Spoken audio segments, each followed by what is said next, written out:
പ്രശസ്ത വൃക്കരോഗ വിദഗ്ധനും കൊച്ചി ലേക്ക് ഷോർ ആശുപത്രിയിൽ senior സർജനുമായ George P എബ്രഹാമിനെ തൂങ്ങിമരിച്ച നിലയിൽ നിന്ന് കണ്ടെത്തിയെന്നുള്ളത് കൊച്ചി നെടുമ്പാശ്ശേരിയിലെ അദ്ദേഹത്തിൻ്റെ ഫാം ഹൗസിൽ നിന്നാണ് മൃതദേഹം കിട്ടിയത്. അദ്ദേഹം ഏതാണ്ട് 25 കൊല്ലമായി അദ്ദേഹം ലേക്ക് ഷോർ ആശുപത്രിയിലുണ്ട്. വളരെ അറിയപ്പെടുന്ന സർജനാണ്. 2500ഓളം സർജറി ചെയ്തിട്ടുണ്ട്. ലോകത്തിൽ തന്നെ ഇതൊരു റെക്കോർഡായി മാറും. അദ്ദേഹം എന്തുകൊണ്ട് ഗിന്നസ് വേൾഡ് റെക്കോർഡിലേക്ക് വന്നില്ല എന്നൊരിക്കൽ ചോദിച്ചപ്പോൾ അദ്ദേഹം പറഞ്ഞത് ഈ കിഡ്നി ട്രാൻസ്പ്ലാന്റേഷൻ്റെ ഒക്കെ പേര് പറഞ്ഞ് നമ്മളെന്തിനാണ് ഈ ഗിന്നസ് പുസ്തകത്തിലേക്ക് കയറുന്നതെന്ന് ചിരിച്ചുകൊണ്ട് അദ്ദേഹം ചോദിക്കുകയുണ്ടായി. എൻ്റെയൊക്കെ തന്നെ ഡോക്ടറായിരുന്നു. അദ്ദേഹത്തിന് ഒരുപാട് സുഹൃത്തുക്കളുണ്ട്. വളരെ ഉല്ലാസവാനായി ചിരിച്ചു കളിച്ച് തമാശയോടെ നടക്കുന്ന ഈ സീനിയർ സർജൻ എന്തിനാണ് മരണത്തെ സ്വയം വരിച്ചതെന്ന് നമുക്കറിയില്ല. എന്തായാലും കൊച്ചിയിലെ ഫാം ഹൗസിന് മുന്നിൽ നിന്ന് നെടുമ്പാശ്ശേരിയിലെ ഫാം ഹൗസാണ്. അദ്ദേഹത്തിൻ്റെ ഫാം ഹൗസിൽ ഈ ശനിയും ഞായറും അദ്ദേഹം സന്ദർശിക്കാറുണ്ട്. അദ്ദേഹത്തിൻ്റെ ബന്ധുക്കളൊക്കെ അവിടെ ഫാം ഹൗസിൽ ഉണ്ടാകാറുണ്ടെന്നും പറയുന്നു. അശ്വിൻ പാലാഴി നെടുമ്പാശ്ശേരിയിലെ ഫാം ഹൗസിൽ നിന്ന് നമുക്കൊപ്പം ചേരുന്നു. Ashwin, good morning.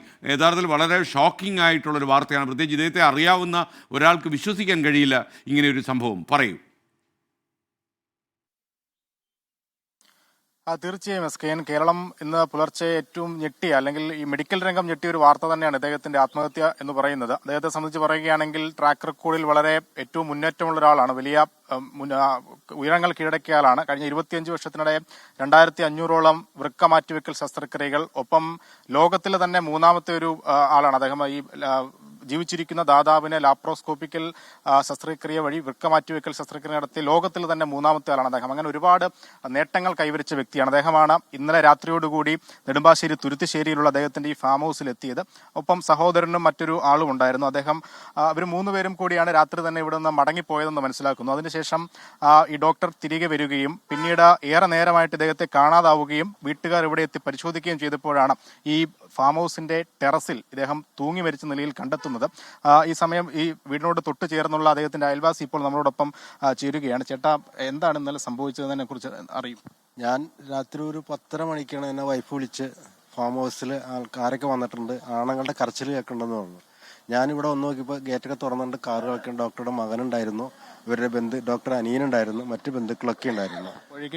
കണ്ടെത്തിയിരുന്നു ബോഡി എപ്പോഴും കണ്ടെത്തിയിരുന്നു. അതിനു മുമ്പ് തന്നെ കണ്ടെത്തി ചില്ല് പൊട്ടിച്ചു. അതിനു മുമ്പ് തന്നെ കണ്ടെത്തി താഴെ ഇറക്കി കിടത്തി. അവർ വരുമ്പോൾ ജീവനുണ്ടായിരുന്നവർ അനക്കമുണ്ടായിരുന്നു. അപ്പോൾ അവർ വേഗം താഴെ ഇറക്കി. പിന്നെ പോലീസിൽ അറിയിച്ച് പോലീസ് വന്ന് നേരെ ഹോസ്പിറ്റലിലേക്ക് മാറ്റിയിരിക്കുകയാണ് ഞങ്ങൾ. എല്ലാ ആഴ്ചയിലും ഇവിടെ വരാറുണ്ട്? എല്ലാ ആഴ്ചയിലും വരാൻ ഇപ്പോൾ കുറച്ച് ദിവസമായിട്ട് സുഖമില്ലാണ്ടിരിക്കുകയാണ്. അതിനു മുമ്പ് എല്ലാ ആഴ്ചയിലും വൈകിട്ട്, എല്ലാ ഞായറാഴ്ചകളിലും വൈകിട്ട് ഒരു 4 മണിക്ക് വന്നാൽ 6 മണി 7 മണിക്കാണ് പോയിക്കൊണ്ടിരുന്നത്. രാത്രി അവരോടൊപ്പം തിരികെ പോവുകയും ചെയ്തല്ലേ? തിരിച്ചു പോയായിട്ട് അറിയാം. ഗേറ്റൊക്കെ അടച്ച് പോയ പിന്നെ ഞാൻ കണ്ടു. ഞാനിവിടെ ഇന്നലെ സൺഡേ ആയതുകൊണ്ട് ഞാനെങ്ങും പോയി ഇവിടെ ഉണ്ടായിരുന്നു. അപ്പോൾ അവര് ഡോക്ടറും അനിയനും ഒരു സൂപ്പർവൈസറും അവരാണ് സ്ഥിരം വരാറുള്ളത്. അവർ 3 ആളും തിരിച്ചു തന്നെ പോയി. എന്തെങ്കിലും കാരണങ്ങളൊക്കെ കുടുംബത്തോട് പറഞ്ഞിരുന്നതായ വല്ലതും അറിവുണ്ടോ?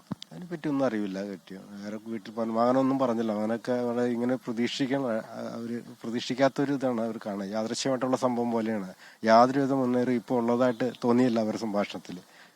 എസ്കൻ ആദ്യം സൂചിപ്പിച്ചതുപോലെ വളരെ ഞെട്ടലുണ്ടാക്കുന്ന ഒരു സംഭവമാണ്. അദ്ദേഹത്തെ പോലെ ഒരാൾ ഇങ്ങനെ ജീവനെടുക്കുക എന്നൊക്കെ പറയുന്നത് അദ്ദേഹത്തെ അടുത്തറിയുന്ന ആർക്കും വിശ്വസിക്കാനാവുന്നതല്ല. എന്തായാലും പോലീസ് എന്താണ് ഈ ആത്മഹത്യക്ക് പിന്നിലെ കാരണം എന്നുള്ളത് സംബന്ധിച്ച് പരിശോധന ആരംഭിച്ചിട്ടുണ്ട്. അദ്ദേഹത്തിന് ഏറ്റവും അടുത്ത ബന്ധുക്കളെയും സഹപ്രവർത്തകരായ ലേക്ക് ഷോറിലെ ഡോക്ടർമാരെയും ഒക്കെ അവരുമൊക്കെയായി പോലീസ് സംസാരിക്കുന്നുണ്ട്. പക്ഷേ ഇതുവരെ ഇതുമായി ബന്ധപ്പെട്ട് എന്താണ് ഇങ്ങനെ ഒരു ജീവനെടുക്കാൻ കാരണം എന്നുള്ളത് സംബന്ധിച്ചൊരു വ്യക്തത കിട്ടിയിട്ടില്ല.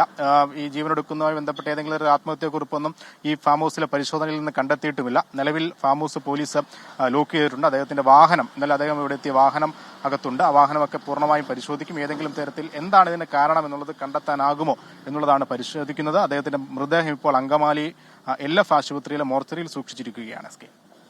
ഓക്കെ, അശ്വിൻ പാലാഴിയാണ് കൊച്ചിയിലെ നെടുമ്പാശ്ശേരിയിലുള്ള ഡോക്ടർ ജോർജ് പി എബ്രഹാമിൻ്റെ ഫാം ഹൗസിൽ നമുക്കൊപ്പം ചേർന്ന്.